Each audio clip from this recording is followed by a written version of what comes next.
All right, Luke, this episode is brought to you by Rogue Warfare Death of a Nation, streaming now on Redbox On Demand. William Lee and Stephen Lang return for the final chapter in an action-packed trilogy. Ooh. So this sounds like the Return of the Jedi of the Rogue trilogy. Oh yeah, this is Return of the Jedi of the Rogue Warfare trilogy. And what else is what else can we I've got tell a people log about? line to shoot right back at you. Yeah. It's when a deadly bomb is set to detonate, the team must race against time to disarm it and defeat their enemy. Man, that sounds intense. So definitely it sticks to classic movie conflict, if you ask me. Yes. Anyone can relate. It's a deadly bomb that's set to detonate, and the team must race against time to disarm it. You know, that's Yeah. I still haven't come. It's not clear to me whether when they mean race against time, it's time travels involved, or it just means that there's a clock on the bomb. Well, I think that's what it. if I know think it's the anything more about basic. the Rogue Warfare trilogy, it's that anything can happen, and you never know what's around the corner. So, you can stream Rogue Warfare Death of a Nation instantly on your smart TV, your favorite device, with the Redbox app today. And also, if you're over the age of 17 and you like to, let loose, drink some soda pops, and watch a Redbox movie during this tough time with COVID-19, this movie will definitely get your blood flowing because it is rated R from Paramount Pictures. But Luke, hey, let's tell the people a little bit more about this. All right, yeah, details, please. The third movie of this trilogy. Like I said, William Lee and Stephen Lang return for what is the final chapter in this action-packed trilogy. And after rescuing Daniel, played by Lee, from the terrorist Black Mask organization, the team uncovers plans for a deadly bomb set to detonate in 36 hours that threatens world order. Now, I don't know if this is an alternative timeline because we definitely don't have world order right now. So maybe this takes place in the future or in the past. Who knows? But with no time to recover, Daniel must throw his life back on the line as he and his elite team of soldiers race against time to find the bomb and defeat their enemy once and for all. Outnumbered and overmatched, each soldier must find their inner strength and skill to overcome insurmountable odds. Wow.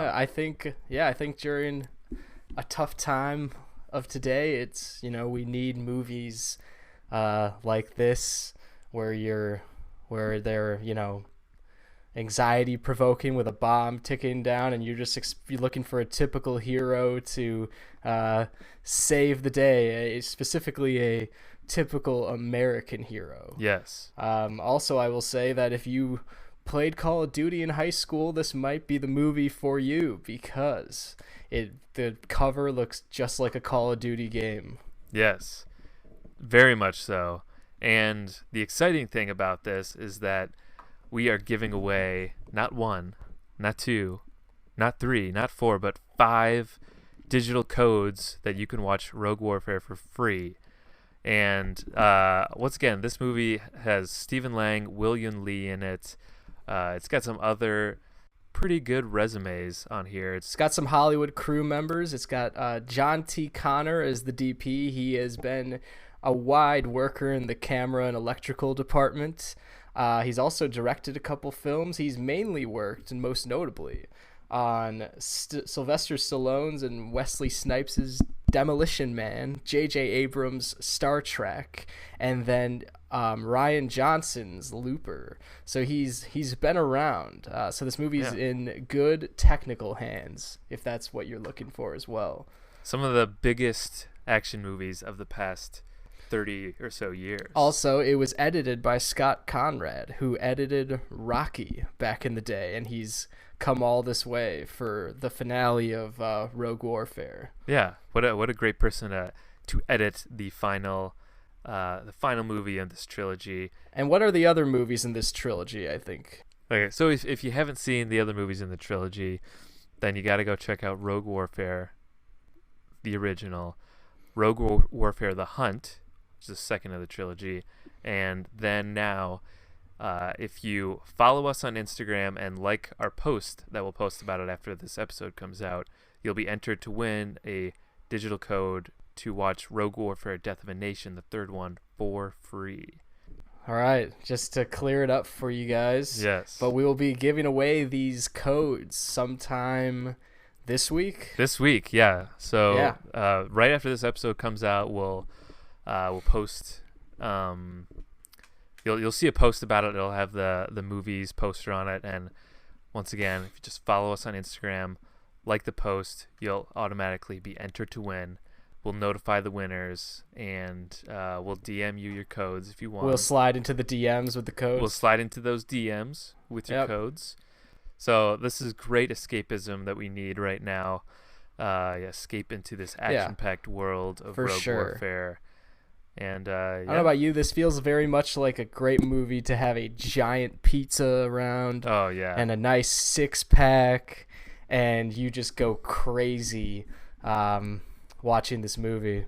Give me some pizza, some microwavable popcorn, and a 6-pack of some cold brewskis, and I'll watch this, escape for a little while. I'll watch this literally all day. You can watch it multiple times with your digital code.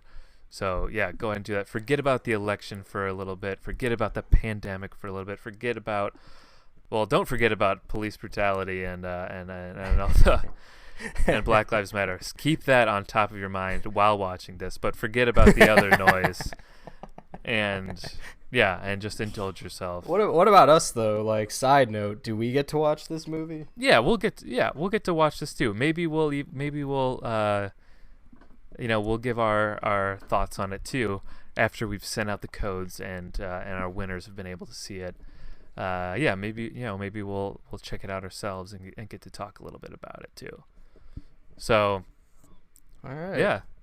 I think that's good. There's your plug for Rogue Warfare. Follow on Instagram at Cinebums, and like the post when it's posted. Yeah, and also we are willing to pick favorites in this. So if you show us love, we might throw a code your way. I don't know. Luke and I are picking these winners personally ourselves. So if you leave us a great review on Apple Podcasts, Google Play, wherever you can leave a review, leave us a nice comment on Instagram or YouTube, then maybe we'll sprinkle a little love your way and send you a code. So we're definitely open to any sort of nice internet bribery. So yeah.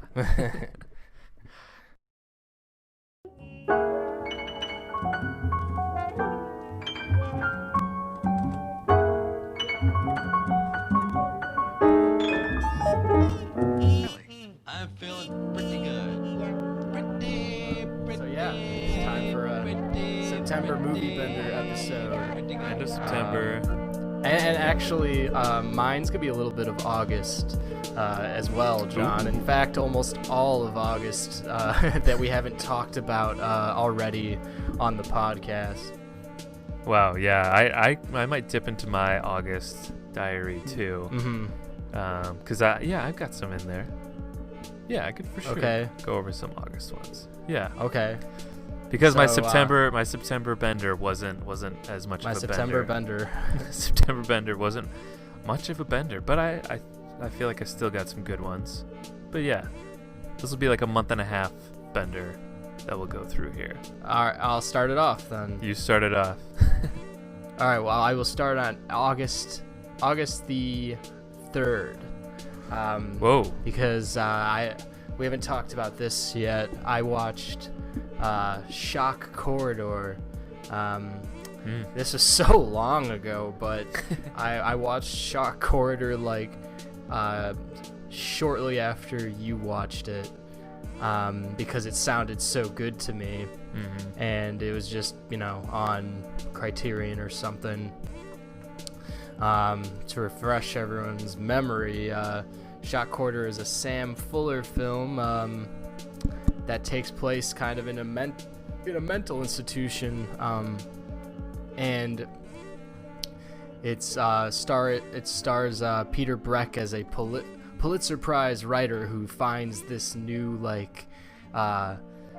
this new type of research he's doing as the way to really extend himself and his writing ambitions, and it just gets so crazy from there as he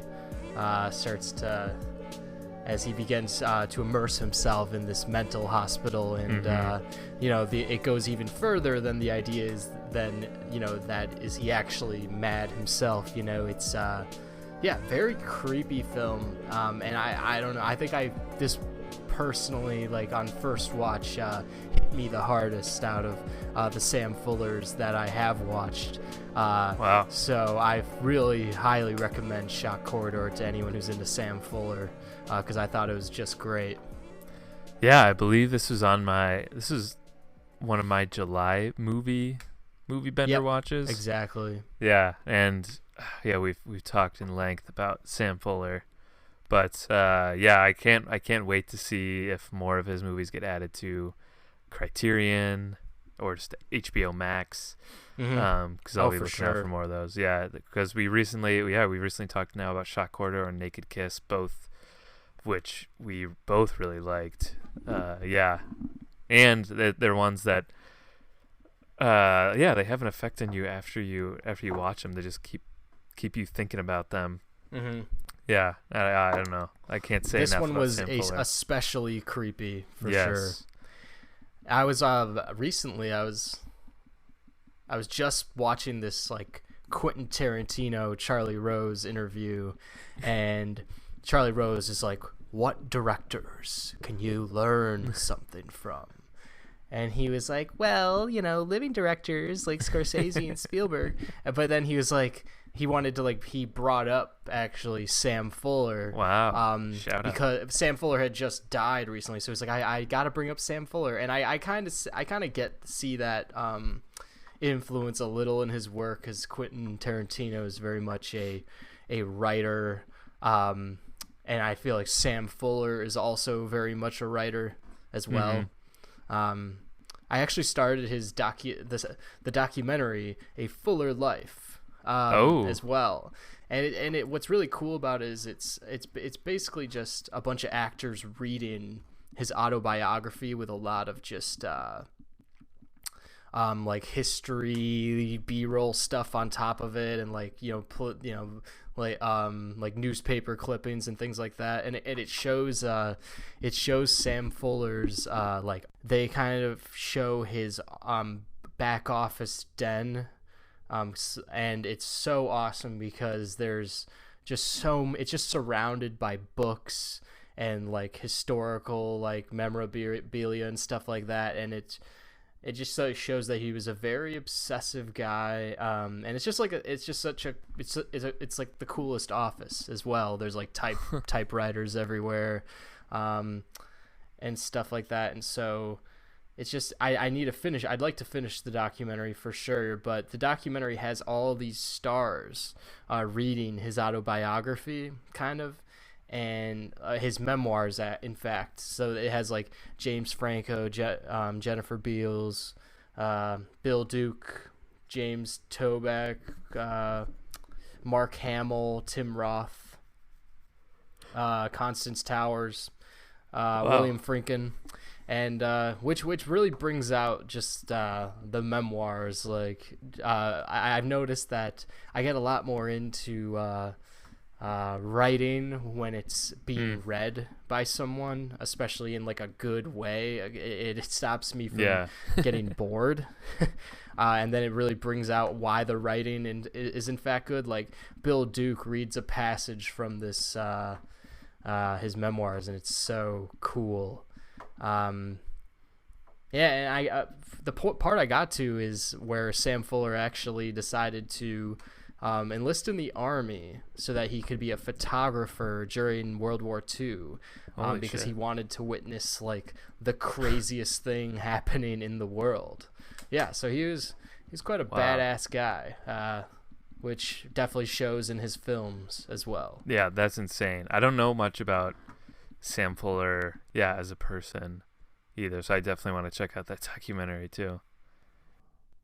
You want to get in here? Yeah, let me get in on that.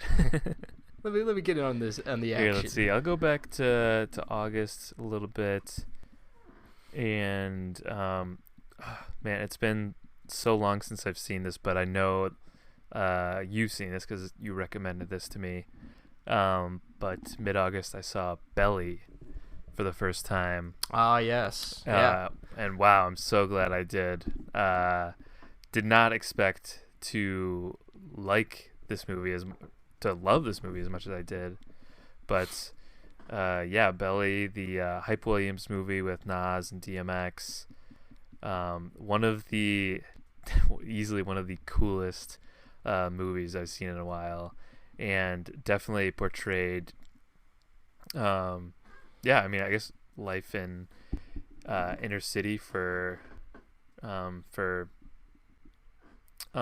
these characters, and just overall a really great crime movie too. And since this summer with all the protests and everything I've seen, I'll even more and more people recommend this movie as a good Black Lives Matter movie to watch, and I could definitely see that. And yeah, man. Yeah, because it gets real and very prophetic towards the end. I remember I haven't seen this movie in forever, but yeah, it really does, and it takes on it gets like Spike Lee level radical towards the end, and it gets very sad as well. It's very moving towards the end as well. Yeah. And it's just very well directed. It's like very well shot. Like, it's so surprising. Exactly. Yeah. How well shot it is, actually. Yeah, it made me wondering why Hype Williams hasn't done more, feature films like this too. But yeah. Yeah. What does Hype do? I forget. Well, he's a music video director. So he's done, probably hundreds, if not thousands, of music videos. Yeah, he really has. Wow. I'm looking at it now. As far as like features, this might be his only one. Like, he did the Jay-Z Empire State of Mind music video, and Getting Jiggy with It, Will Smith. TLC's No Scrubs. Kanye West, Gold Digger. Yeah. So I was just watching the other guys, and Michael Keaton. And Michael Keaton's just like, no scrubs. And he's like, that's TLC. It's like, what? He's like, what are you talking about? Yeah, all the 90s R&B references. Yeah. But yeah, I mean, Belly, that's HBO Max. I'd highly recommend it if you haven't seen it yet. Yeah. Yeah. Top of my rewatch list, that's for sure. Really great. And I've gone back and just watched YouTube clips of it since then, just because, I just like it so much. Love the style of it. One of the coolest looking movies I've seen in a while too. Yeah. Yeah, and DMX and Nas genuinely have an awesome dynamic. Yeah, I was impressed by that too. Yeah. Like the hard hitting, grunty DMX with like the chill, like spiritual Nas. Yeah, I was impressed by both of them too in this, and they felt like real actors to me, not just two rappers. Yeah. It doesn't feel like when, I don't know, say when Snoop Dogg's just like in a movie and just showing up and that sort of thing. Yeah, they actually like gave a fuck, and it was like a meaningful movie. Like, they're playing a type, but they're doing real acting for sure. Yeah, that's Belly. That's one of my August watches. So the next movie I'm going to talk about is Ocean's 12. Steven Soderbergh. Yeah, because I've wanted to watch I know you've seen the entire Ocean's trilogy, and by the end of this episode, I will also have talked about I will also have said that I've seen the entire Ocean's trilogy. Because I really like Ocean's 11. Like, I really do, and so I finally decided to watch the sequels. And Ocean's 12, it is, it's clearly not as good as Ocean's 11 because, like, I feel like just the setup stakes in Ocean's 11 are just, very clearly defined and drive the whole film. But Ocean's 12, I'm just going to talk about Ocean's 12 and Ocean's 13 together. I think it makes the most sense. Especially since we're alternating. But I feel like Ocean's 12 and Ocean's 13 just kind of began, and it's just like it just kind of launches like, all right, now we're into heist cinema, and it kind of does that as like quick as possible, which I like, but I just think because of that they're never going to be as quite as good or rewatchable to me as Ocean's 11, especially like all the stuff with Julia Roberts and Clooney is just so good in Ocean's 11. Yeah, but I really did like Ocean's 12 and Ocean's 13. Nevertheless, I thought they were just really fun, and they're just super well directed. So I mainly got into it from that aspect. And you just get to see the same crew with the same dynamic always. And Ocean's 13 specifically just looked incredible because they pick that one casino that Pacino owns, and I don't know if you remember, but like the exterior shots of this casino are so nuts, and the way all the lights hang in this casino and the way it looks, it's just so breathtaking to watch. Oh yeah, I remember that. Yeah, it's pretty. So like just from a set standpoint, Ocean's 13, I think I like I like the movie overall better just because of that. Ocean's 12 also has, and it's great also that Ocean's 13 has Pacino as the villain, as just trying to outdo itself. Ocean's 12 has that one strange scene, which is kind of bizarre, where like Julia Roberts plays Julia Roberts. Yes, that's right. Yeah. And I kind of like get what it's going for, and I'm not going to say that I don't like it. But I'm also it's kind of a confusing moment. It is. I forgot about that. What it's. Yeah. Yeah. Like Matt Damon's like, all right, let's get Julia out of here. Yeah, it's like that's a weird strange. thing to put into a movie where she is. It's a very Deadpool thing for Steven Soderbergh it's very meta. to do. Yeah. Yeah. I can see a lot of. I didn't really personally like hate it. I thought it was kind of clever, but at the same time, I can see like people getting on this movie for that or something like that. Yeah. I haven't seen Ocean's 12 and 13 in a while, but I mean, when I did see them, I remember liking them the same way I liked the first one, But yeah, I just haven't gone back to watch them as much. Yeah, I dig them a lot. I think it's a very impressive feat for Soderbergh, like a very impressive, like a very respectable trilogy. Yeah, that's pretty much all I got to say about it. I could see these just being ones I like. If I grew up with it, it's different since I didn't grow up with it, but I could see just watching this every year. Like, no problem. Yeah, we definitely had the DVDs growing up. I feel like there were good movies that I don't know, anyone can really get into because they're. Yeah, it's really just about heist rhythm. It's like the art of heist rhythm rhythmic. Is what these movies are. Yeah, love it. So I like that a lot. Nice. All right, well, those are high on my rewatch list now too. Let's see. All right, so I'll go with another August one for me, and it's a 2020 movie. Straight to HBO Max, An American Pickle. All right, I still have to watch this. Pickle, American Pickle, the Seth Rogen movie written by Simon Rich, who I think was an SNL writer back in the day. and directed by Brandon Trost, who I don't think he's done much else besides this. But yeah, An American Pickle was, I was looking for, I think this is like a great, it was supposed to be a great quarantine movie to watch, Seth Rogen comedy, that seems something perfect for what we need, in our uncertain times right now. But Yeah.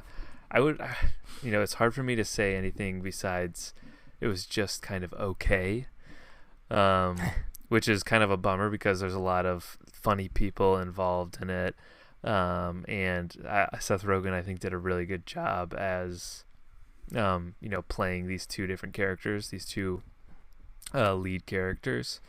But basically the concept is, and let me read the synopsis. But Seth Rogen is preserved he works in this pickle factory, and he's preserved in the pickle brine for like 100 years or so, and Like Captain America. yes, like Captain America, and it's he wakes up, they find him, and then his only living relative is like his great grandson, who's played by Seth Rogen. And then it's basically a lot of the older Seth Rogen and his old ideals that don't match up with the modern times, and then the modern day Seth Rogen, who is trying to get him in line with the mindset of life in America in 2020, and there are plenty of funny parts where it's he's living in Williamsburg, Brooklyn, which is like hipster capital USA, and this guy who looks like he's from who is from the early 1900s, everyone is like obsessed with, and he makes these like he makes his homemade pickles, and of course the hipsters are obsessed with him, and he becomes such like a viral sensation. But then all of his old-timey thoughts and opinions kind of bring him into cancel What's culture. funny is my dad has recently gotten into making pickles. And I was like, oh, people make homemade pickles. You should move to Brooklyn. Yeah, be a hit. Yeah. Yeah. But it's just kind of all his like old ideals catching up with him, and basically being a part of cancel culture. And it was definitely like it's not a movie that I feel like the general consensus is that most people didn't really like it that much, but it's not one that you would like hate watching. It's definitely watchable, and it's like charming enough. And there is like, it's weird because it's just between Seth Rogen and himself, but there is some heart. Yeah. And heart between him and himself.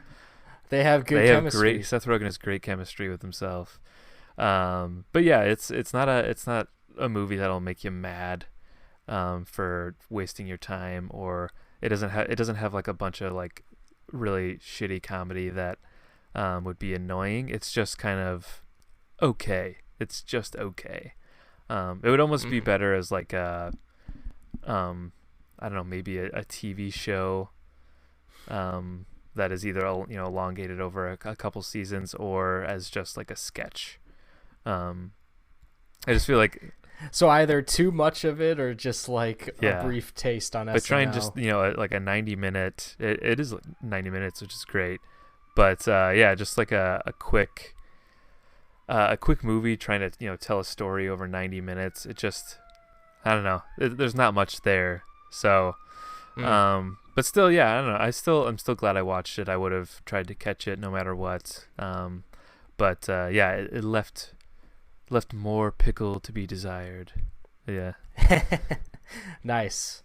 I'm definitely since it's okay, I'm for sure watching it. Yeah. It's not gonna you're not gonna regret seeing it, but you're probably not gonna it's not gonna be one of your favorite movies of the year. That's for sure. Yeah. Cool. All right, that's an American Pickle. All right, so for my next segment, I'm trying to like put movies together since I have a lot. But before I get into my next segment, I realize I should have mentioned during my Sam Fuller segment that I watched also The Steel Helmet, which is a Sam Fuller Vietnam or Korean war picture. Which was cool. It's a lot of it's not a typical war film. There are not giant grandiose battle scenes or anything like that. But there's a lot of allegory to, like, you know, America and the fact that there's a lot of the religion that is there in the war they're fighting is mainly Buddhism. So there's, like, for instance, the last battle, the final battle is like a standoff where they're guarding this Buddhist temple. It's just it has a lot to say. It has a lot to say about definitely our place in that war. But it's not like, you know, super apocalypse now about it. It's a little more lighter and a little more funny and satirical about it. Nice. Yeah, it's definitely worth watching. I'd say I like the other Fullers a little bit more, but still worth watching. The Steel. Where did you watch it? Criterion. Nice. One of the few things worth having the Criterion channel still is, I got the Steel Helmet. Well, I accidentally, well, not accidentally. So I paused my Criterion subscription, and it restarted, and I totally forgot about it. So now I paused it again, but it doesn't pause for another, you know, month. So I have it for this next month. So I'll definitely make sure I catch that before the month is up, so I can see another Sam Fuller. Yeah. Nice. So that's the Sam Fuller. So my next category for my movie bender is would be movies where John and I differ. Ooh. Yeah. Didn't realize it was gonna be that juicy. Get ready. Because two movies I watched were Mr. Deeds, Adam Sandler, and How Do You Know, the James L. Brooks, Paul Rudd, Reese Witherspoon, Owen Wilson movie. So I watched Mr. Deeds first because I was like, I looked at your Adam Sandler list, John, which is a pretty good list, I will say. And I think Mr. Deeds is like top 3. I can check right now. I think it's probably top 5. Top 5. Let's see. It is number 4 on my Adam Sandler list. Yeah, and that was one of the few ones on the list I had not seen. So I checked it out, and I honestly got to say, like, I did not agree with the top 4, and so I was like, it must be one John just grew up watching. Definitely. That is, I remember that's one of the first, like, PG-13 movies that I got to see in the theater. And I'm a very unique person. I'm probably one of the only people that would have Mr. Deeds in their top 5 Sandler movies. But it's just, I don't know. It's just been one that I've always really liked, and like my sister and I will quote like random things from it, and I don't know. I just really enjoy the movie Mr. Deeds.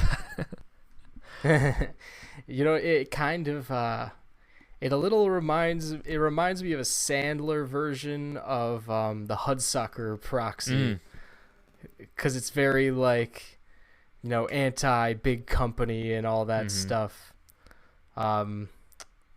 It's definitely, to me, it's definitely not like Netflix Adam Sandler at all, sure. But it's definitely, when I was watching, I was like, this feels very lazy Adam Sandler, like at a ridiculous level. Like when they first go to the town where he lives, and he's just like walking around saying hi to everyone. The movie kind of edits it like he's like, oh, hey, man, how's it going? And like he's saying jokes all the time, but he's really not saying anything funny. So that part was kind of strange. It was also I think John Turturro's character is probably one of the weirdest he's ever played. I'd like to change your socks, sir. yeah, he's got like a foot fetish, and I think he's a homosexual as well, in the closet one, or something like that. Yeah, I can't. I feel. Does he have a love interest at some point? I think at the end of the Yeah. film, he gets with some main character and is like licking their feet at the end. Yes, Or yeah, something that's it. like Yeah, that. And it's he has this insane yeah. foot fetish. Yeah, yeah, and he has, I forget what accent he's doing in this movie. I think he's some form. like, yeah, I think he's. I wanted to say Italian because his accent kind of sounds Italian, but I don't think that's it. I'm sure it's Hispanic of some sort. It's really Yeah. strange. But I always did enjoy his character on screen. I will say Yeah. that. I do. I love John Turturro's character in this too, and it is. Thinking back on it, there's really a lot of, just the same Adam Sandler movie tropes where he's like this. He's just super Everyone likable. loves It's him. like everyone Yeah. loves Adam. And then yeah. he somehow gets this girl that's out of his league, but then she does something that that makes him sad and bums him out, and then she wins him back in this one. Yeah. Yeah. There's a point where like Winona Ryder is like, "Oh no, I screwed it up with such a good he's guy." such a good guy. And I work for a tabloid. Yeah. And Adam's like, "You hurt me. I'm going back to the small town." And really, there's not a whole lot of chemistry between them. No, They probably definitely shouldn't not. be together. Yeah. There's something about Mr. Deeds Yeah. that it just charms me. Yeah. Yeah, I can see growing up with it and liking Mhm. Mr. Deeds. Yeah, especially John Turturro's character and JB Smoove as the elevator operator. Oh, It's a yeah, very minor yeah. role, I but also, yeah, I liked that because it's just one of those you're like, you walk in, you're like, oh, there's. I like that whole sequence where he has all these servants because they just end up being all these guys you Yeah, know. right. Yeah. I definitely, I'm not shocked that you didn't like it as much as I did, but yeah, it's one of those. It's stuck with me. I think there's way worse Adam Sandler movies, but I will also say there's a lot of better ones as well. I feel like it might have been like the beginning of the end of his like really successful comedies. I could be wrong, but yeah. Yeah, I think the early 2000s for him, the 2000s for him was just a weird transition in general. Outside of Punch Drunk Love, he's doing all of these weird movies. Yeah, exactly. Yeah, but yeah, we definitely All right, defer. so that's Mr. Deeds.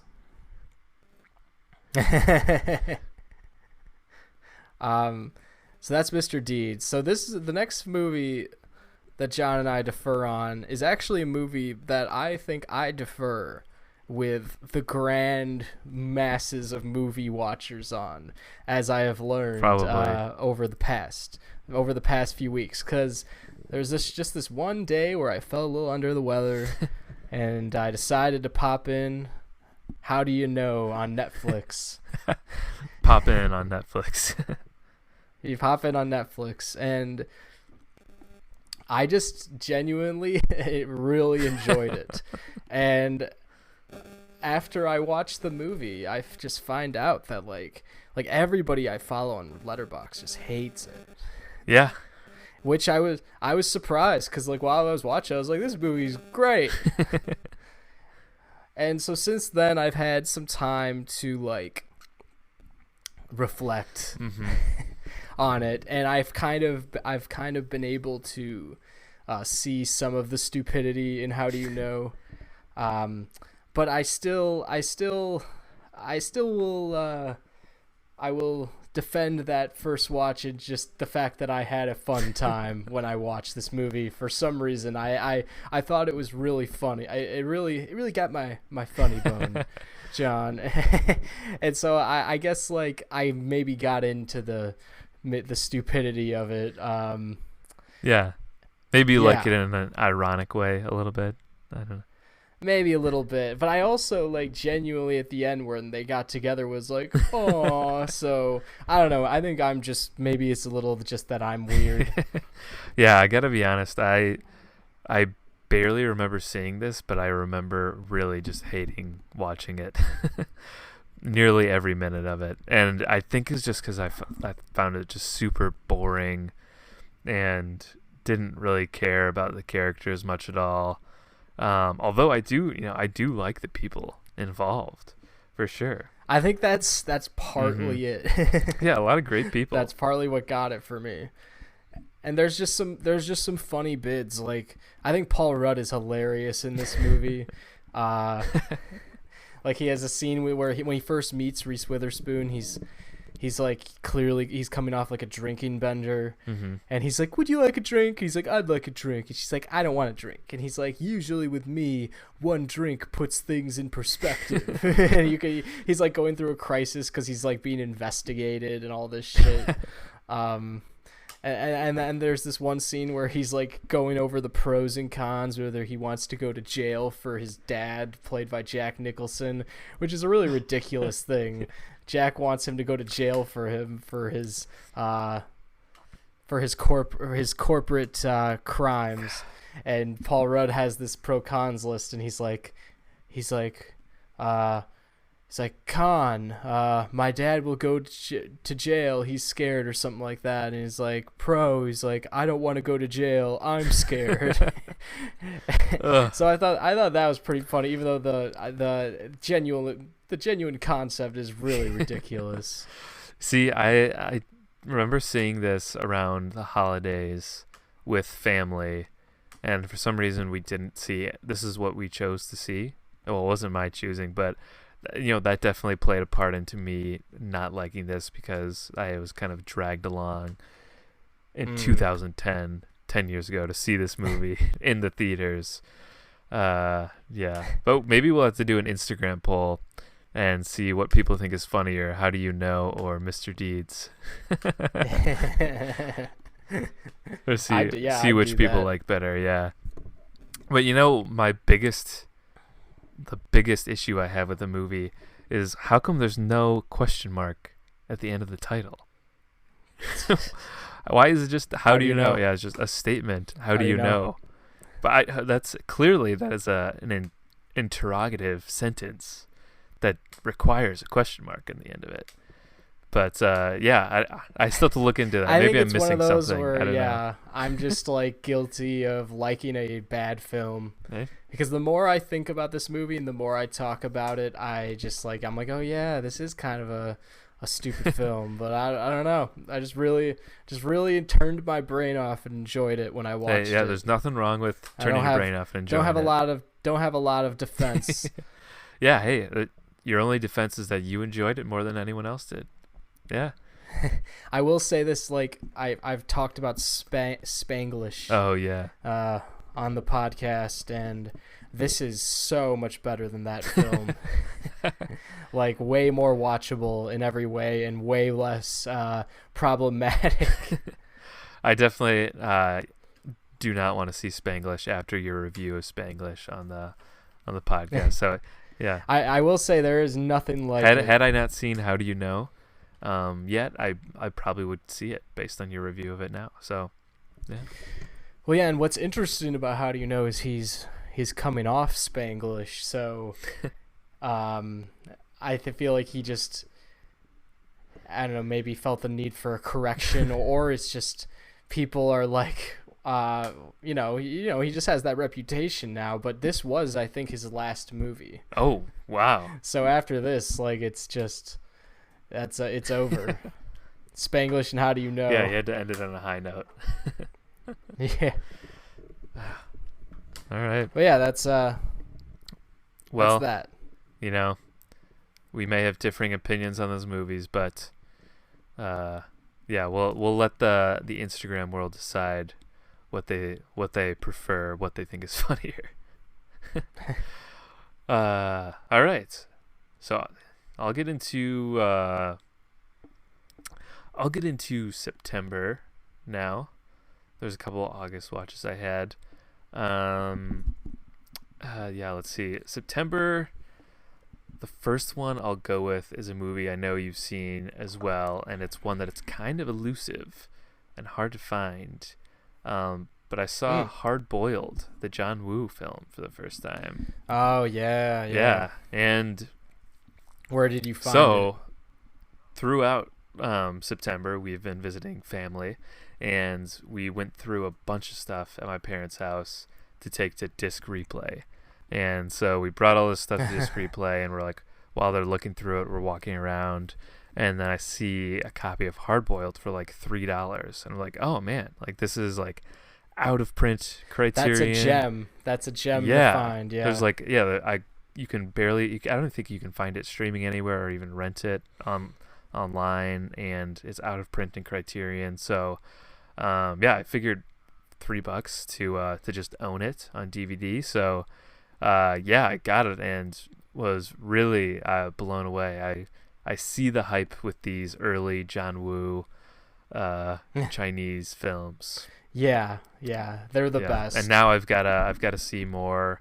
I think The Killers is another one Just on my list. So many guys shooting guns and so much running, so much groups of guys running, so much like, I don't know, sheets of paper like being shot up in the air that's falling all over the place. It's just, it just gets so bonkers in the best way. And and there's these great, slow-mo shots of these guys just doing these really cool things with guns, and it's almost like a superhero movie where there's a lot of realism that doesn't even matter, that it can be a little wacky and still works for sure. Yeah, it's just a hell of a time.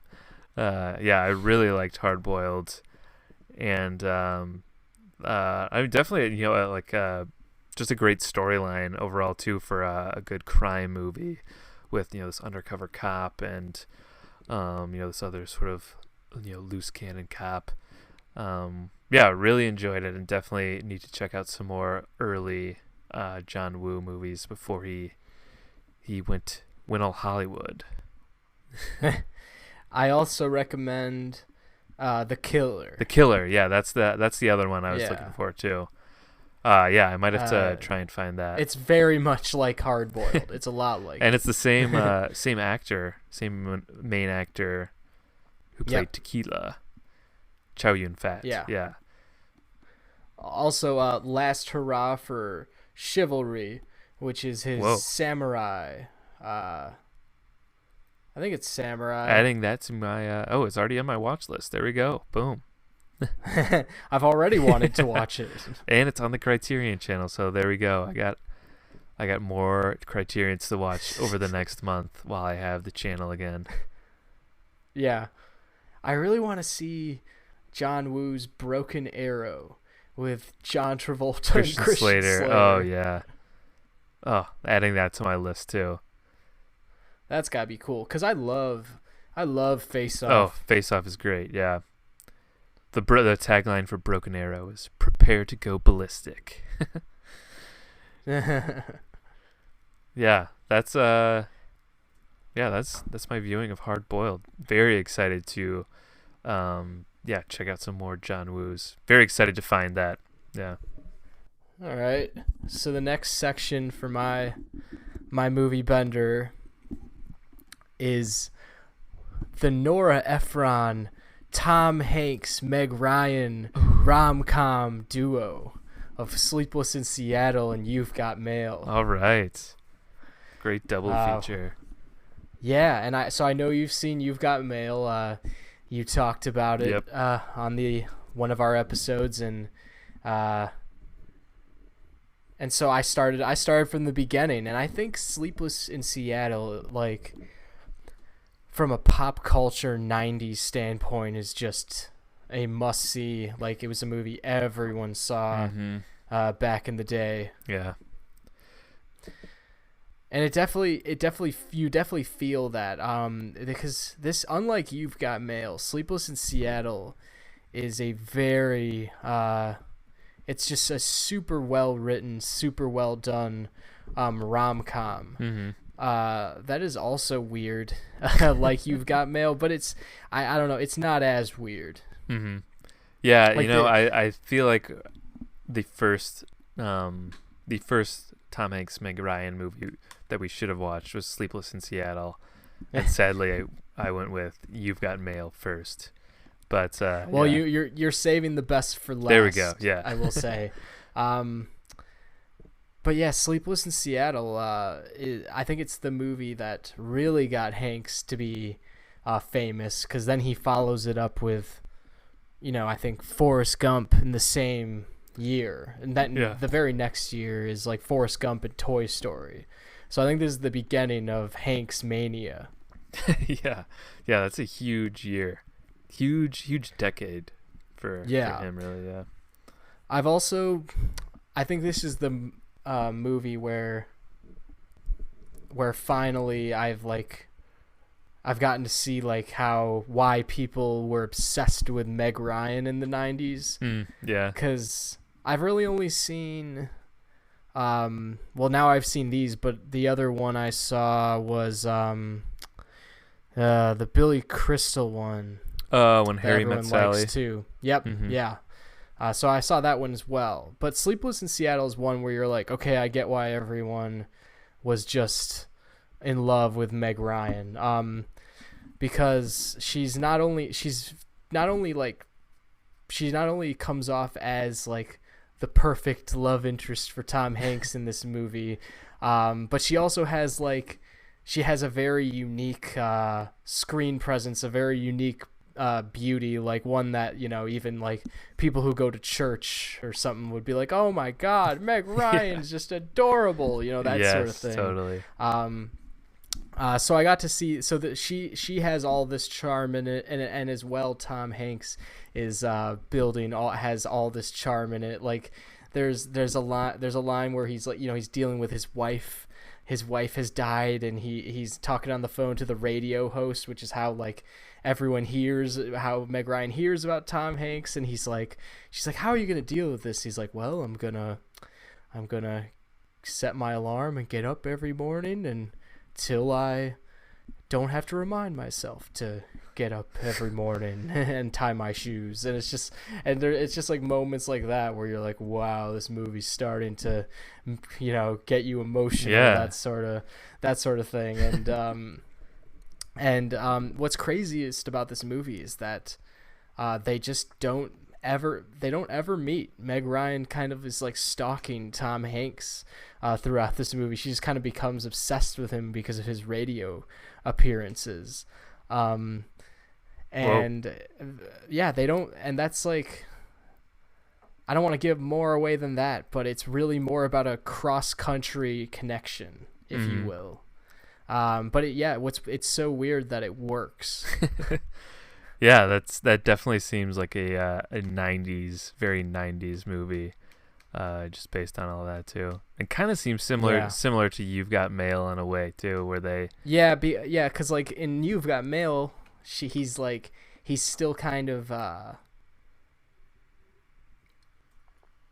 they have the online connection, and he's constantly hiding from her, and he's like, you won't accept me as for who I am. You won't believe that I'm actually this down to earth because I'm a corporate scumbag, Yeah. So that dynamic for me got a little tiresome in You've Got Mail. Yeah, for sure. Mm-hmm. But You've Got Mail, I thought the ending really got to me, even though I was very annoyed for most of the movie.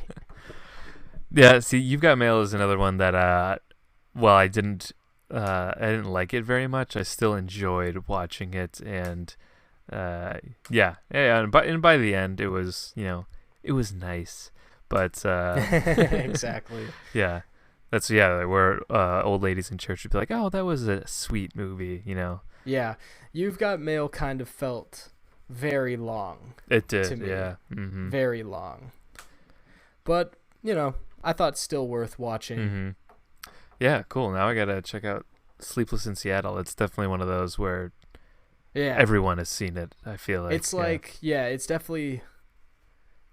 I think if I ever make a rom-com list for the very best, it would be probably in the top 5. I still have more to see. I hear Say Anything with John Cusack is pretty good. Yeah. Um, Yep. There's another one. yeah. Yeah, but Sleepless in Seattle, I feel like, is definitely one of the rom-coms of all the rom-coms. Yeah. Yeah. Nice. All right. So I'll combine a couple of mine too. I'll take inspiration from you. So these are a little different because they're not narrative films, but still feel like they're sort of worth bringing up for certain reasons based on other things we've talked about on the podcast. And it's 2 live shows, I guess. Live shows / movies that I'll bring up. And first one is Shut Up and Play the Hits. The other one is Rowan Atkinson Live. So Shut Up and Play the Hits, if you haven't heard of it, it is LCD Sound System's last concert at Madison Square Garden in 2011. And it's basically, it's probably like 60 to 70% concert film, and then 30 to 40% James Murphy, the front man, sort of contemplating the journey that the band's taken on, and how the band is ending now after all this time. And yeah, I was torn on Shut Up and Play the Hits because I absolutely loved the live concert footage, and that part of it, it's very reminiscent of Stop Making Sense. Like, this is like LCD Sound System's Stop Making Sense, pretty much.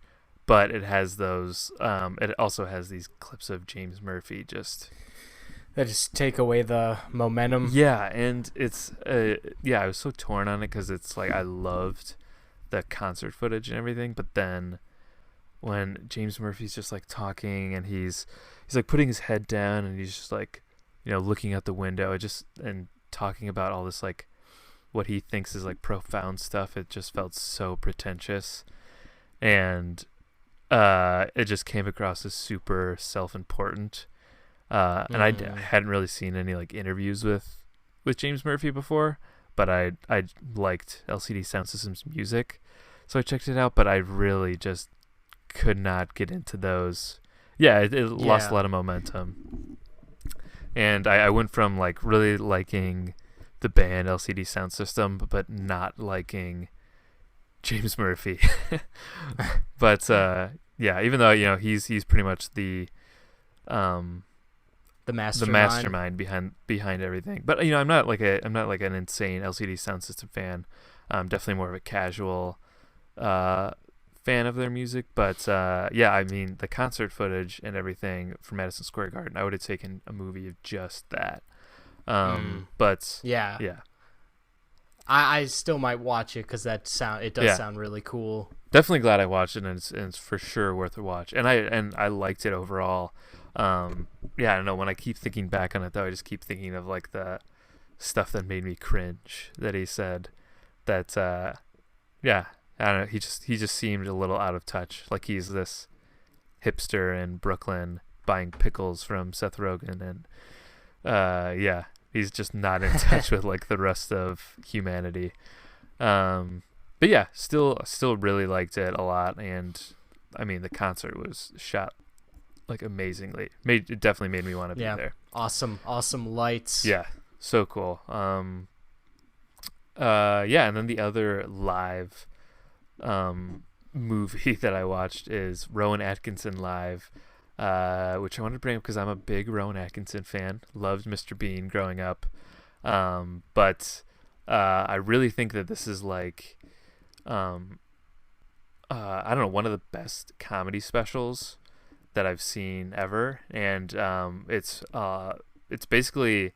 It's very reminiscent of like Monty Python sketches, but live on stage, and it's only Rowan Atkinson and then Angus Dayton, who I believe was maybe his writing partner or something, but really great comedy special, and I just had to bring it up. This is sort of my self-indulgence, just because I'm a big fan. I'm not very familiar with Rowan Atkinson actually, so you would recognize him for sure. You've for sure seen him in something. But he was Mr. Bean. He's a big UK comedy guy, and and then this was just sort of a collection of different sketches live in Boston, and a lot of them are super super well known, and it's definitely, if you're into Monty Python and stuff like that, then you'd really like this. And I watched it. It's all on YouTube. So I just checked it all out there. But those are my 2 live performance watches from September.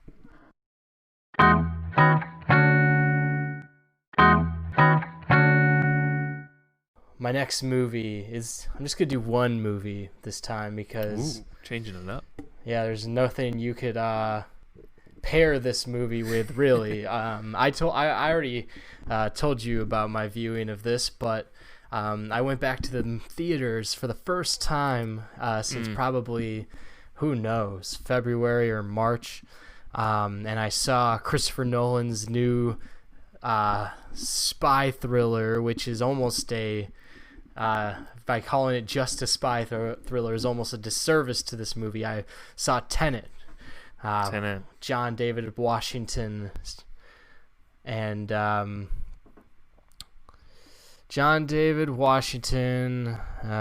Robert Pattinson. Yeah, Robert Pattinson, Elizabeth Debicki, Michael Caine. Yeah. And I, as I told you, John, this movie, what I thought was absolutely amazing, even though I'm not usually a Nolan guy, actually, and I think I'm not usually a Nolan guy, mainly because of his writing. I'm not a huge fan of him as a writer. I can't really take anything of the way from his directing chops, because he does just make giant, visually stunning movies that are always very groundbreaking and just huge. Mm-hmm. And I think that's one of the things I liked about this, is that Nolan, after just making some of the biggest movies ever, is still outdoing himself and making things that we've never seen before. And I also felt that Tenet was one where you did not need to really hone in on the writing as much. Like, it's not like Inception to me, where you have to like pay attention to all the characters' monologues of explaining how this all works, which is what most of Inception is. I think Tenet, I think like there are a lot of the complaints with Tenet is like the mixing isn't great. You can't hear their like dialogue as well, and I think that's because that's not one of those types of movies where you're supposed to be paying attention to the dialogue as much. I think this is way more about just the giant spectacle at hand and what he's doing. Like, it's that Hitchcock North by Northwest, going from crazy set piece to set piece, and I think he's just doing it at a level unlike anything before. And I used to think that Mission Impossible Fallout was doing this at a level unlike anything before, and Tenet kind of just blew the set piece work in those Mission Impossible movies out of the water, like just with how ambitious they really are, and how crazy good this movie looks shot in IMAX. This is something that that Hitchcock would just be so pleased, I think, to see in modern cinema. I think it's just a great homage to those types of movies, and really just shows Nolan's love for the spy genre and kind of wanting to, it's definitely a very Nolan movie. very much a Nolan spy movie, but I think it's like it's just a Nolan spy movie in a very good way. I think he does just a great job at making it very fun. I think he struggles with making fun movies a lot of the times. Even though a lot of people disagree that Inception is a very fun movie. But yeah, I think this movie's very fun. It keeps you on the edge of your seat, and the main cast is just so great in it, which is such a testament to how good they are, because not anybody could do this, could be in this. Like the fact that John David Washington is able to function throughout all of this, like the amount of ground he's able to cover throughout this movie, it's just a testament to how great he is. Also, the action scenes in this film are so phenomenal, so cool, and I've always thought that the action scenes, like say in The Dark Knight, are really goofy in how they're choreographed. Like they're really like, I think some of the fight scenes are like the worst parts of The Dark Knight. Just because the choreography is not anything interesting at all. It almost looks like a child choreographed it. But that not in this one. Not in this one. It's like another level of action scenes in this one. John David Washington kicks some ass. And not to go without saying that Tenet has a lot of confusing science stuff that you won't be able to figure out. I don't think that did not hurt this film for me. And yeah, and this movie also has a great soundtrack. It's very loud, and it will have you kind of, bobbing your head to just how awesome it is. Is it Hans Zimmer again? It's not actually. Oh, it is. Wow. It's not Hans Zimmer. It's the guy who did the Creed soundtrack, and Ludwig Göransson. Ludwig Göransson. He did Creed 2, and Black Panther. Wow. So it's definitely it's a different soundtrack for Nolan, but I thought it was awesome. Sweet. I cannot wait to see Tenet, and I'm for sure gonna be making my return to the movie theater to see this in the coming weeks.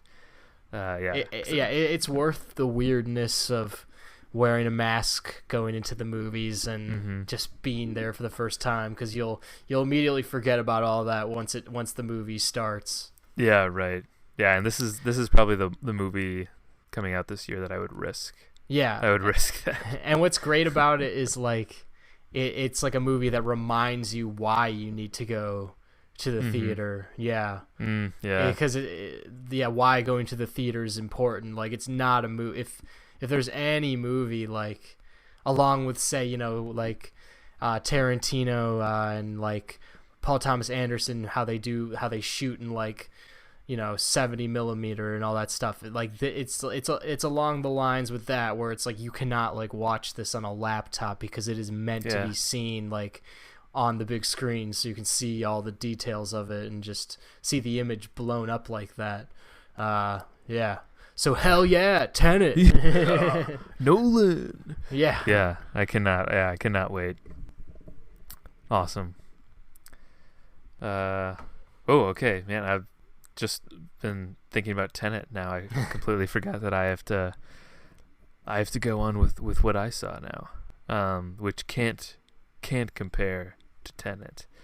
But here, let's see. The next one I'll bring up is a movie that I saw that's great for an October viewing, if anyone's looking for some more spooky October movies. Movie I watched the other day called The Witches, which is on Netflix, and it's directed by Nick Rogue, who I saw that we've talked about on the podcast with Don't Look Now and Performance, two movies that are very different from this. The Witches is very much an early 90s children's fantasy movie, and it's but it definitely feels like a Nick Rogue movie too, because it is scary at points. And I think if I saw this as a child, I definitely would be terrified. But basically, yeah, it stars Angelica Houston, and she and also stars Rowan Atkinson. Basically, this young boy and his grandmother go on vacation, and at the hotel that they stay at is like a witch convention, but all the witches are all disguised as like these normal women, and it all takes place at this hotel that Rowan Atkinson manages, and he's like the John Cleese in Fawlty Towers type character. And so it's very like whimsical, wacky, and funny. So it's basically this little boy's misadventures getting caught in the middle of this witches convention, where the witch's goal is to turn all children in England into mice. So and I should also add that there's a lot of great special effects in this. That's all done by Jim Henson and the Henson Company. So there's a lot of great practical effects, and so they all take their disguises off at one point, and Angelica Houston is absolutely terrifying as the like head high witch, the grand high witch. It's definitely just sort of one of those late 80s, early 90s children's fantasy movies, and I wasn't super into it, but I also am glad that I saw it. And I do think that if for anyone out there who is just looking for more like Halloween type movies to watch in October, and if you haven't seen it, then it's just a nice 90-minute easy watch. But maybe if I saw it when I was a kid, I would be terrified, but I also would have liked it a little more. Maybe it's just gotten a little outdated now, but yeah, it's definitely it's weird seeing this like children's fantasy movie, but also with some Nick Rogue like touches in there. With the way you described the plot, I like forgot that it was a Nick Rogue movie. Yeah, right. Yeah, but it's definitely very creepy still. Yeah. And I think that's in part due to Nick Rogue directing it, but I wasn't as into it, but I still liked it. It'll remind you of a lot of other fantasy movies from the 90s, for sure. But Angelica Houston is also really great in it too, as sort of this evil high witch. Great practical effects from the Henson Company, which you don't see a lot anymore. But it's a good October movie if you're trying to build up your October spooky watch list right now. Your spooky list. The spooky list. All right. A little more to go for me. All right, so my next we're diving back into the rom-com genre. Oh, here we go. Because I watched another 2010 rom-com called Going the Distance. Features Drew Barrymore and Justin Long as the couple. Charlie Day and Jason Sudeikis as the two friends of Justin Long, and Christina Applegate plays Drew Barrymore's sister, and Jim Gaffigan plays Christina Applegate's husband. What a cast! Yeah, so it's a fun cast. It's an interesting film. Like this guy Nanette Burstein, who directed and wrote the movie, hasn't done anything else. So you have nothing else really to go off of. If you're like, this was his passion project, basically. This is what he, this is what he got made. So basically this features, the beginning is like Justin Long and Drew Barrymore are like just getting together and blah, blah, blah. And then Drew Barrymore has to move across the country to live with her sister so she can finish up her journalism studies and internship and whatever. And they do a long distance relationship, and then they're trying to get her a job in New York so she can move back and live with Justin Long. And but she's like, there's no jobs there, and they're like, we gotta get you out here, but we can't. And so they're just trying to end this long. There's no jobs here. Yeah, they keep saying that. They're like, there's no jobs there. And so they're just trying to end this long distance relationship, which explaining it now is a very just the most typical premise for a movie I've ever heard. Yeah. But I really enjoyed this movie just because I like everybody in it, mainly. And this movie was hilarious. There's a lot of great bits. And Charlie Day and Jason Sudeikis are just so great as like the friends. Like Charlie Day's like always shitting with the door open in his room. He's like, and Jason Sudeikis like, I can't believe you deal with this. And it's just like, yeah, it's just funny that they got such big guy. I mean, they weren't as big as the time. I think that's what the beauty of this is they were still up and coming. So they are both just way too good for these roles. Because they end up being leading men, but yeah, they're pretty much Justin Long's like side guys. And also, and I don't know, I just love Drew Barrymore and Justin Long a lot. Like in this movie, especially, like Drew Barrymore has some very funny scenes in this movie. So I think it's just one of those where the cast is just very much better than the movie they are in. Mm-hmm. Even though this movie definitely has some funny bits. For sure. Yeah, it mainly rides with the cast. Mm-hmm. So this is another one I'm pretty sure I saw in theater, or at least right after it came out, but I really don't remember it at all. So I have like 2 stars on Letterboxd, and that's probably just from my memory. Just like, I probably didn't like it that much, but yeah, I don't know. After hearing you talk about it, I think I want to check this out again. Might have to. I don't know if you see the cover on Letterboxd, like the wallpaper. Yeah, I think I just saw that. It's pretty funny. Oh yeah, there's like the door, and they're trying to listen. In the no, like the like cover photo on top. Oh, they're sitting in the boat. Yeah. In that scene, Charlie Day's like, dude, you're like doing this right, we're looking right at you. It's just like shit like that. It makes the movie worth it. Yeah, I mean, how could you not like Charlie Day and Jason Sudeikis as like his wingmen? Yeah, that's gotta be funny. And Jason Sudeikis has this like mustache, and he's always going like, you know what this is? It's a scheme to fuck some older women. Yeah, going the distance. Okay, I'm gonna have to check that out again. Yeah, what a cast. Nice. Okay. Do you have any more, John? I'll get into my very last one, and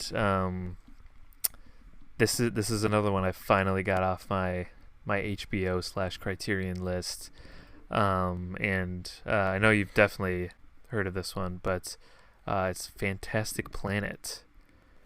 The animated film from 1973. It's French. It's in the Criterion Collection. It's got a super recognizable like poster of these blue creatures that are called drags, and and basically these drags or drogs have these little tiny people as their pets called ohms, and just based on that, there's a lot more I can preface it with, but just based on that, you can kind of tell that this movie is going to say a lot about humanity in regards to how they treat animals, and it also has a lot to do with civil rights and civil rights movement in the U.S. and apartheid in South Africa. So there's a lot of very like obvious beats on, with commentary on that. But Fantastic Planet is unique as it has this very interesting animation style, and it honestly it's not something I'd really seen too much of, but it looks more like paintings. Yes, definitely. And it was honestly the first, I'd say 15-20 minutes, it was really hard for me to get into it. Yeah, you're like, is this a movie? Animation. Yeah, it reminded me a little bit of, there's this weird short film from back in the day that I saw when I was a kid called The Snowman, and it's like the snowman flying through the air, and it's like, I think we watched it in school a few times, but it reminded me of like that like shitty animation, but it definitely got to a point where I was starting to get amazed by the artwork and the animation of it, and it started to hook me a little more. But at first it took me a little bit to get into, because I didn't really like the animation that much at first. But once it really started to get going, I was more and more into it, and really enjoyed it. But yeah, it's it's basically this planet in an alternative universe where these blue creatures are like the intelligent beings, and they for pets they have these little people, but a lot of them also consider them just like little pests, and they're essentially like kept as things to entertain children, or they're like little slaves for these creatures, and somehow there's this like commune of them that have become intelligent, and they are planning they want to overthrow the Drogs. And and then the Drogs come in and they're like, these stupid little things, like they can't take over, we're gonna kill them all. And it's really like as much as I didn't like the animation in the beginning, the animation really is incredible and grows on you, unique, and it has this great soundtrack too, where it's like these like wah wah guitars, and it's very jazzy. It's like Pink Floyd meets John Coltrane is sort of the soundtrack, and I really like the soundtrack and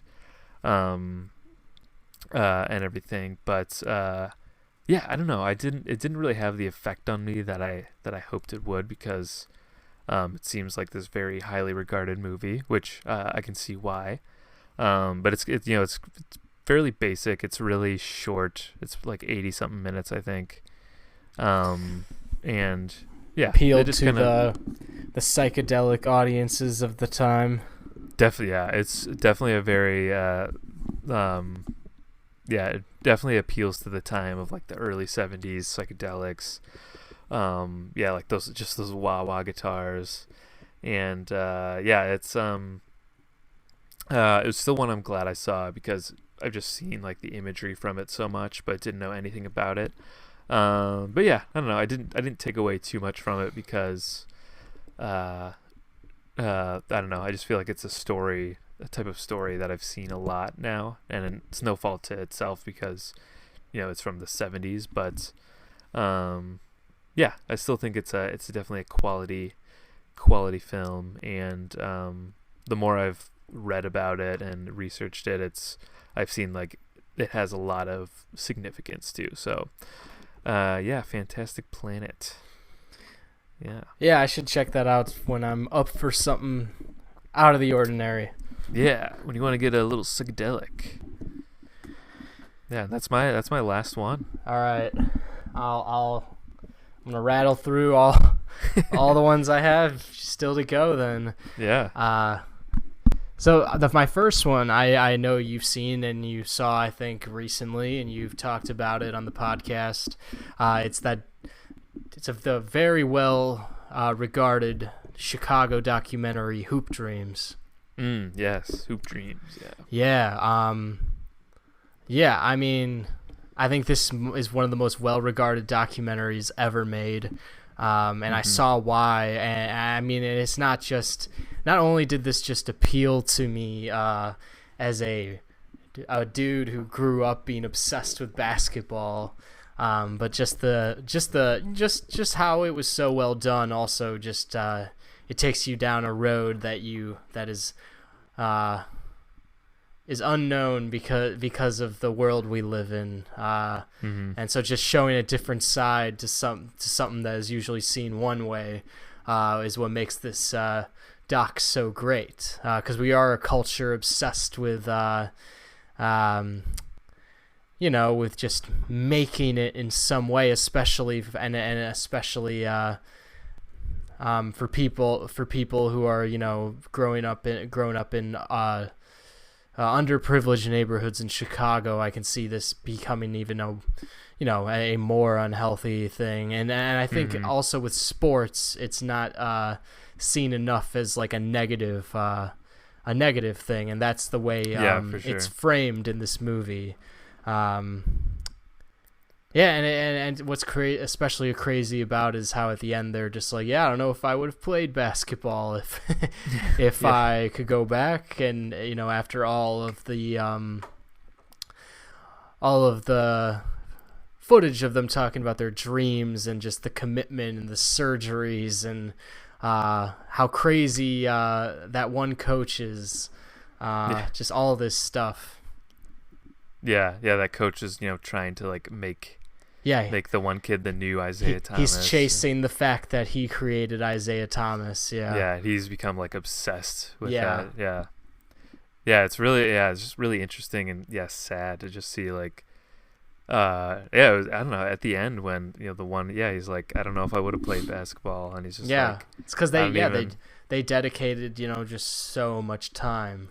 It's almost like they put all their chips into doing this one thing that they really fell out of love with. And I mean, part of it, it's like you said, growing up in underprivileged communities and not, and thinking like that's your only way out is just to be a famous basketball player, or also just like our obsession with making it, and like that's all there is. You gotta make it. You gotta hustle and make it. When really that is like extremely uncommon. That people become these like these like super famous and wealthy figures based where on you become the guy. You can't all be the guy. You can't just so many people are passionate about basketball or whatever it is that and how Michael Jordan just influenced basketball to another level, like especially in where this takes place in the Chicago area. It's just it raises the ambition for young people. It starts off with that dream, and then it's like how the society and the people around you all also want you to be the next, have these possibly unrealistic expectations for you. Yeah, exactly. It's where I really liked it. I could have seen, it was 3 hours. I could have seen way more of it. And and it's a documentary, but it also had like a very strong narrative throughout like these kids' lives. Definitely one of the best documentaries I've seen. Okay, Hoop Dreams. Now we are on the lawyer segment of my movie bender. The lawyer segment. Wow. So I watched 2 lawyer films in a row. I watched The Firm with Tom Cruise, directed by Sidney Pollack. And then I watched The Devil's Advocate with Keanu Reeves, Charlize Theron, and Al Pacino. Yeah. All right. I still have yet to see these. Yeah, and they're very different, but both quality flicks in my opinion. They're both kind of similar in how they're the main actor, the main movie star, is kind of joining this new law firm because they came from a smaller firm, or actually in Tom Cruise's case in The Firm, he comes from Harvard Law, and they're just like the most sought after young lawyer prodigies basically in the country. And so in the firm is a much more realistic, more takes place in realism, where this firm that Tom Cruise joins is just doing all this shady stuff, basically. And then the FBI approached Tom Cruise and they force him to have to like give information and all that stuff, and play both sides in a way, be a double agent, and Tom Cruise then has to somehow get out of this situation and save himself, and and that sort of thing, kind of play both sides.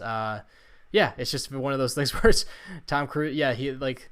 What's funny is both films, they kind of feature the same opening, where it's like they're checking out how impressive this new firm is and how much money they're going to be making. They both have wives that they're like, wow, we're starting our new life now with this firm. And then in both situations, very shady things end up taking place. In The Devil's Advocate, it ends up being that Al Pacino is actually Satan himself. And there's all these actual horror elements, like where Charlize Theron just sees just someone in front of her one of the wives of one of the other lawyers in the firm turns into like a straight up just goblin or something with like a burnt face, and you like just scares the hell out of you. And the movie builds this atmosphere where this world in New York City, this lawyer world, is actually Satan's kitchen, or Hell's Kitchen, or whatever you want to call it.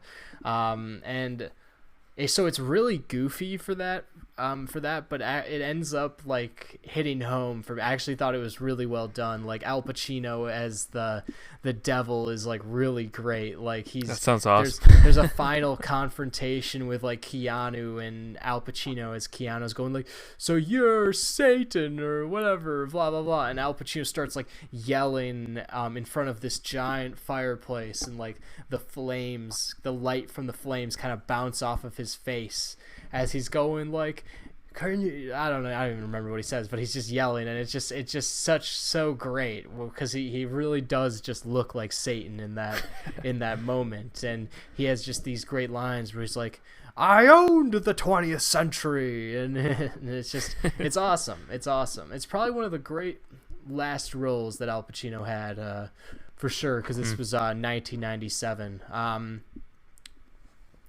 So yeah, I would recommend both The Firm and The Devil's Advocate. I would say I definitely like The Devil's Advocate more, but The Firm is also pretty great.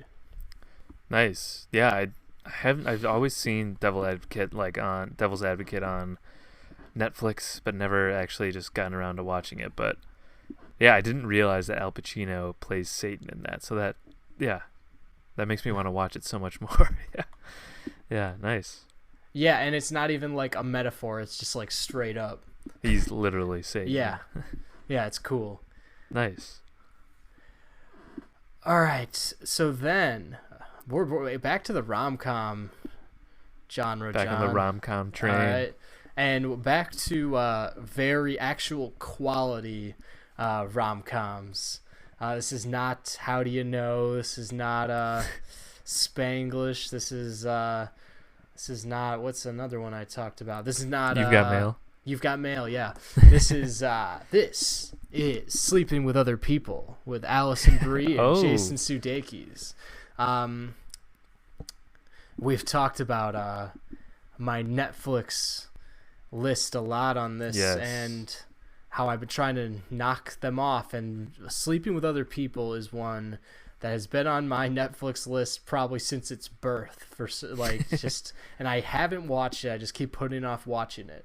And I just thought it was going to be one of those really, oh, that's kind of good. I kind of like these people, that sort of thing. Mm-hmm.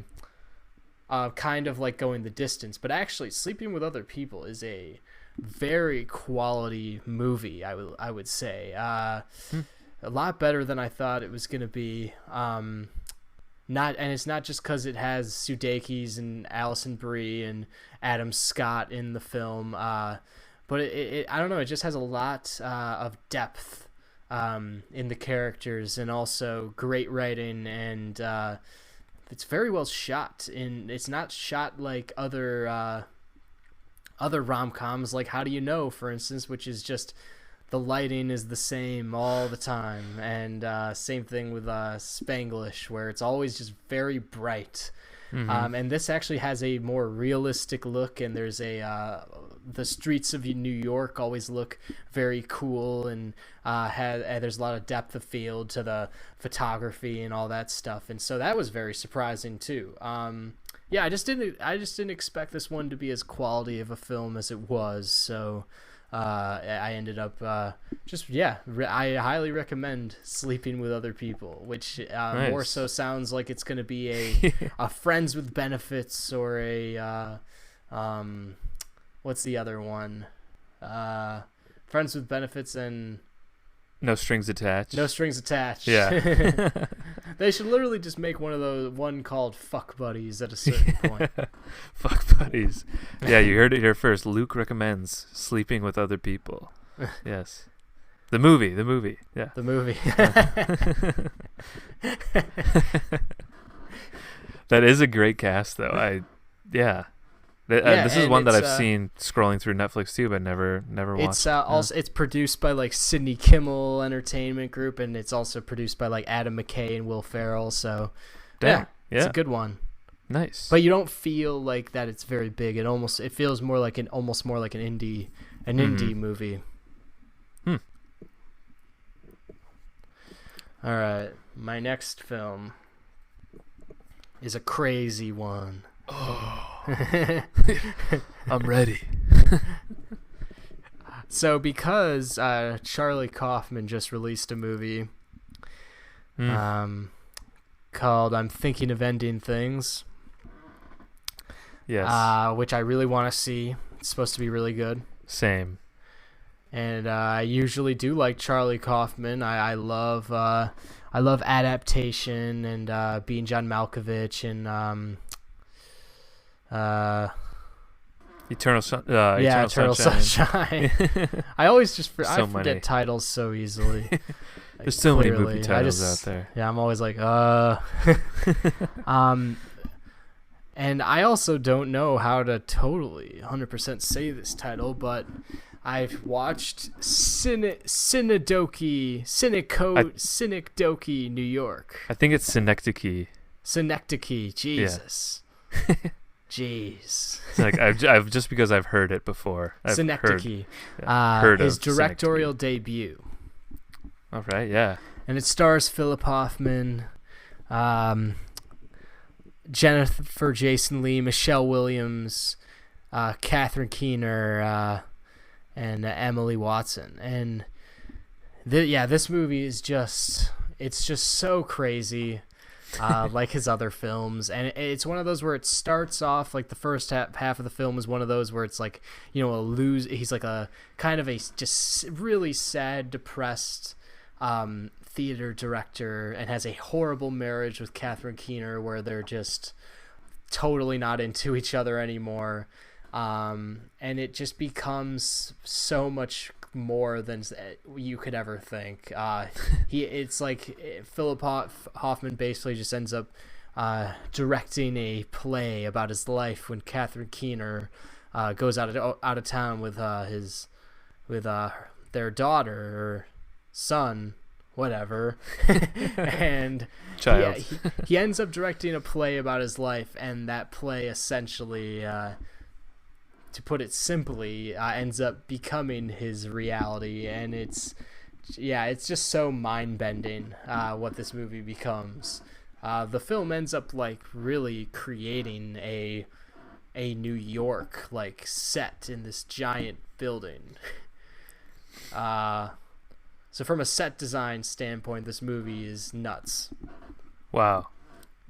Dang, yeah.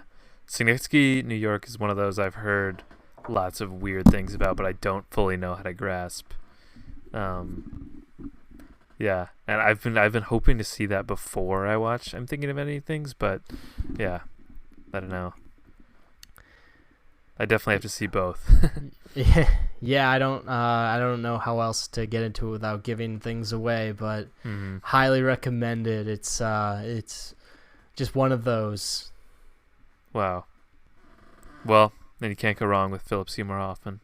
Well, yeah, and if you're trying to R.I.P. rattle off his filmography at the same time, it's just another crazy film he did. and one of his best performances, I would say, as well. Awesome. All right. My next movie.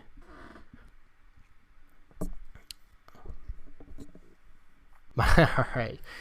Taking it down a notch. My next movie is House Sitter with Steve Martin. Oh, yeah. And I mainly am bringing this up just because I know it's something that probably you would watch. Yep. I don't think a lot of people would actually watch this film. This is definitely on my... You watch this on HBO, right? Yeah, HBO Max. Yeah, this is on my HBO Max list. Yeah, a lot of people our age would not watch this, but No, definitely not. I know you would watch something like this, so I was like, all right, I should bring this up. Yeah, Steve Martin, Frank Oz. Yeah. Yeah, this is a weird film. Frank Oz loves like the like lying cinema, you know, like just creating a whole like fake existence, like that sort of thing, which I actually like as I talked about in our Catch Me If You Can episode. I do like that sort of thing. So in this film, Goldie Hawn basically meets Steve Martin one night at a bar who plays Newton Davis, an architect. And they bang, and then Goldie overhears the fact that Steve Martin built this whole house for him and his and his girlfriend, and then he proposes to her, and she rejects him as he proposes to her. So what Goldie decides to do is go find the house, and which Steve Martin's not living in. He's still in his apartment in probably New York. and Goldie just kind of moves in to the house, and she ends up meeting like everyone Steve Martin knows in the town, and she's like, oh, yeah, I'm his wife. And she gets all of this like free stuff just because she's Steve Martin's wife, and she ends up furnishing the entire house and moving in. And Steve Martin just comes by one day to like check on the house because he's trying to sell it, and he goes like, what are you doing here? And then there's the big reveal where he's like, you've been telling everyone you're my wife. And so then they just keep this thing going for some reason. Steve Martin goes along with it.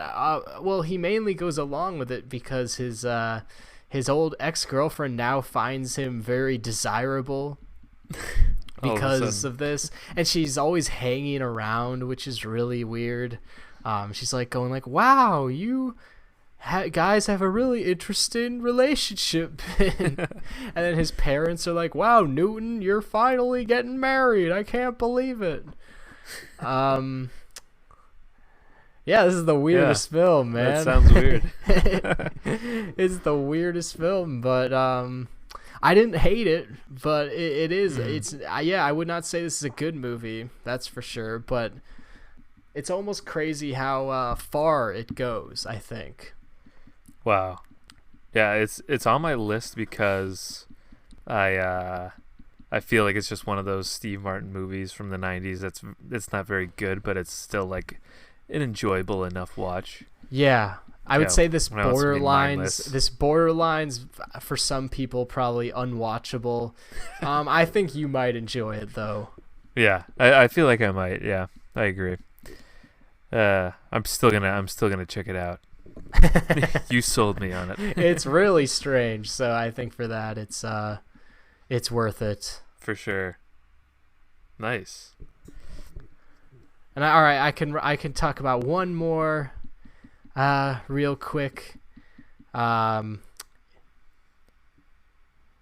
don't even know if I could talk about this quickly, but it's a movie called Best Laid Plans, with Reese Witherspoon and Josh Brolin, made in 1999. I've never heard of this. The reason why I watched this is because, as I said before, I really liked the movie Ocean's 11. And the guy, Ted Griffin, who wrote Ocean's 11, wrote this movie, so I wanted to see what else he did. So this movie is rich, successful Bryce meets beautiful, who's actually played by, do you remember the character of Billy in Jurassic Park 3? He has the bag with the eggs in it. Oh, yeah. Yeah, so that he's basically the star of this film. And he plays Bryce. He meets beautiful... Wait, actually, no, wait. Bryce is Josh Brolin. So never mind. Oh, is it Alessandro Nivola? Yeah. Yeah. He meets beautiful Lissa at a bar one night and invites her back to his house, not suspecting for a moment that Lissa isn't already who she seems. What unfolds next is a dangerous tangled web of double crosses and seduction. So this film opens up, and all of a sudden, Josh Brolin kind of takes Reese Witherspoon home, and then he's calling Alessandro to. He's going he's like, dude, she's accusing me of raping her. What am I gonna do? And he's like, we gotta do something about this. And then he's like, I'm gonna go scare her. And then he goes over to Reese and he's like, we're fucked. And it's like, duh. And the movie goes into this whole flashback sequence. It's kind of, this is one of those non-linear movies, John, kind of like a Quentin Tarantino movie. Yeah. There's this funny line in the other guys.